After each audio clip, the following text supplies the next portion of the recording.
చూడండి వాస్తున్నాము. కీర్తన గ్రంథము 78వ అధ్యాయం. నా జనులారా, నా బోధకు చెవియొక్కుడి, నా నోటి మాటలకు చెవియొక్కుడి.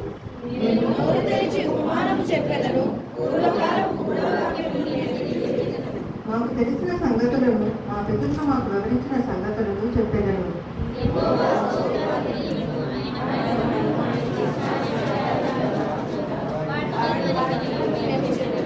రాగుల తరములలో పుట్టబో పిల్లలు దాన్ని నింపునట్లును, వారు లేచి తమ పిల్లలకు దాన్ని వివరించినట్లును, వీరును దేవుని యందు నిరీక్షణ గలవారే దేవుని క్రియలను మరువక ఇంటి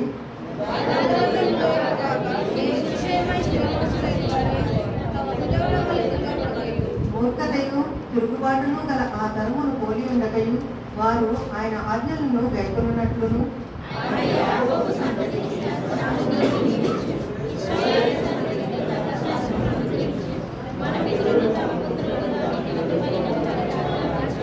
వెంట్లను పట్టుకొని యుద్ధ సందగ్ధులైన ఎఫ్రాయిము సంతతి వారు యుద్ధకాలమున వెతుకు తిరిగిరి.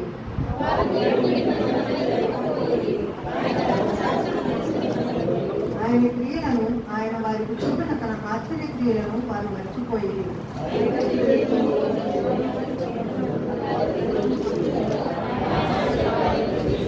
ఆయన సముద్రమును పాయలుగా చేసి వారిని అద్దరికి నడిపించెను. ఆయన నీటిని రాశిగా నిలిపాను.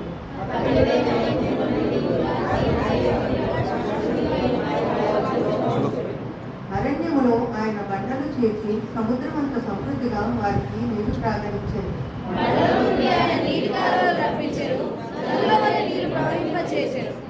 అయినను వారు ఆయనకు విరోధముగా ఇంకను పాపము చేయుచునే వచ్చింది. అడవిలో మహోన్నతిని మీద తిరగబడింది.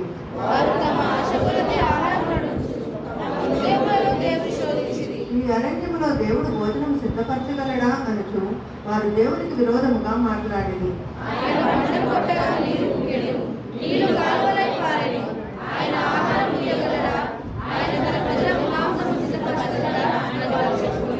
యెహోవా ఈ మాట విని కోపగించెను. యాకోబు సంతతిని దహించి వేయుటకు అగ్ని రాజెను, ఇశ్రాయేలు సంతతిని హరించి వేయుటకు కోపం పుట్టెను.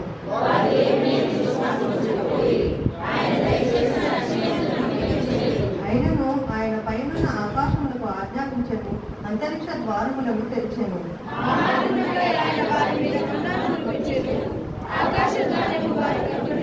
దేవదూతల ఆహారములను భుజించిరి, భోజన పదార్థములను ఆయన వారికి సమృద్ధిగా పంపెను.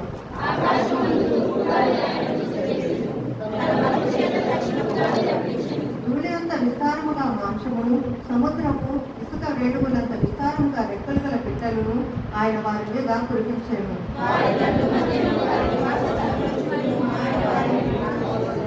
వారు కడుపారా తిని తలిసిరి, వారు ఆశించిన దాన్ని ఆయన అనుగ్రహించాను.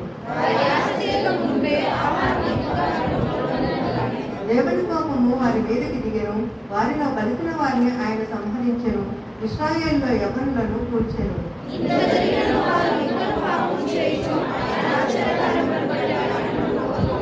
కాబట్టి ఆయన వారి దినములు ఊపిరి వలె గడిచిపోజేశాను, వారి సంవత్సరములు అకస్మాత్తుగా గడిచిపోజేశాను.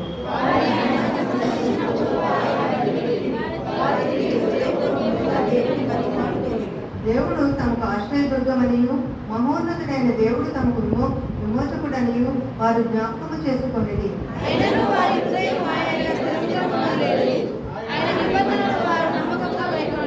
నోటి మాటతో వారు ఆయన ముఖస్తుతి చేసిరి, తమ నాలుకలతో ఆయన యుద్ధ బొంకిది.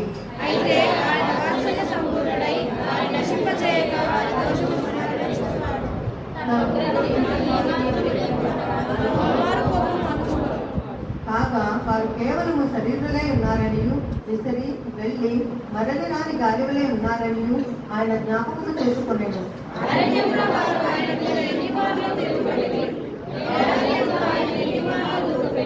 మాటి మాటికి వారు దేవుని శోధించిరి, మాటి మాటికి ఇశ్రాయేలు పరిశుద్ధ దేవుని సంతాపం కలిగించిరి.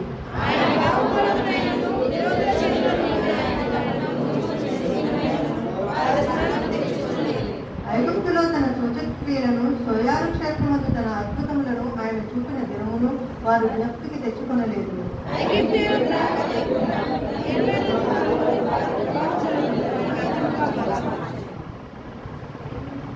ఆయన వారి వీధికి జోరీగలను గుంపుగా విడిచెను, అవి వారిని తినివేసెను. కప్పలను విడిచెను, అవి వారిని నాశనము చేసెను.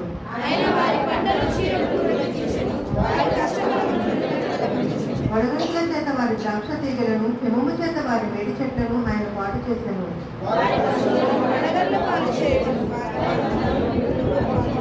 ఆయన ఉపద్రవము కలుగచేయు దూతల శ్రేణగా తన కోపాగ్నిని, ఉగ్రతను, మహోగ్రతను, శ్రమను వారి మీద విచ్చెను.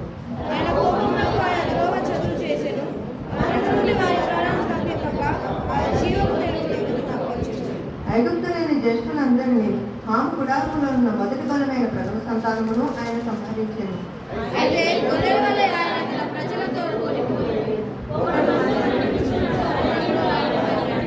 వారు భయపడకుండా ఆయన వారిని సురక్షితముగా నడిపించెను.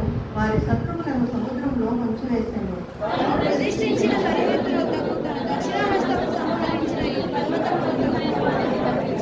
వారి ఎదుట నుండి అన్యజనులను వెళ్ళగొట్టెను. పలనూరు చేత వారి స్వాస్థ్యమును వారికి పంచి ఇచ్చెను. ఇశ్రాయేలు గోత్రములను వారి గుడారములోనే నివసింపజేసెను.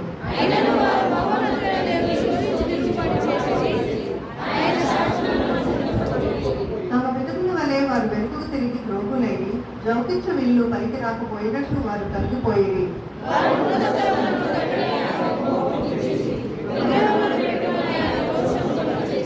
దేవుడు దీన్ని చూసి ఆగ్రహించి ఇశ్రాయేలు నందు బహుగా అసహించుకొనెను.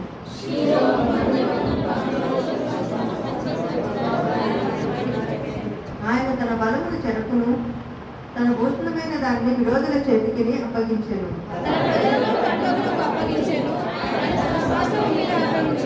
అగ్ని వారి యవనస్తులను భక్షించెను. వారి కన్యకలకు పెండిపాటులు లేకపోయెను. అప్పుడు నిద్ర నుండి మేల్కొని ఒకని వలెను, మధ్యవసుడే ఆర్భటించి పరాక్రమశాలి వలెను ప్రభువు మేల్కొనెను.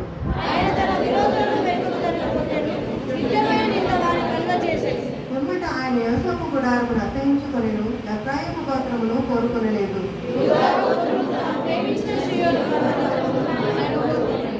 తాను అంతరిక్షమును కట్టినట్లు, తాను భూమిని నిత్యముగా స్థాపించినట్లు ఆయన తన పరిశుద్ధ మందిరమును కట్టించెను.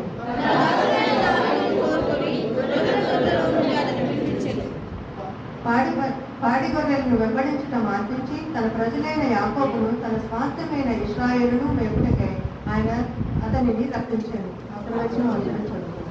అతడు యథార్థ పాలించెను, కార్యములను నడిపించెను. చదువుకునే వాక్యం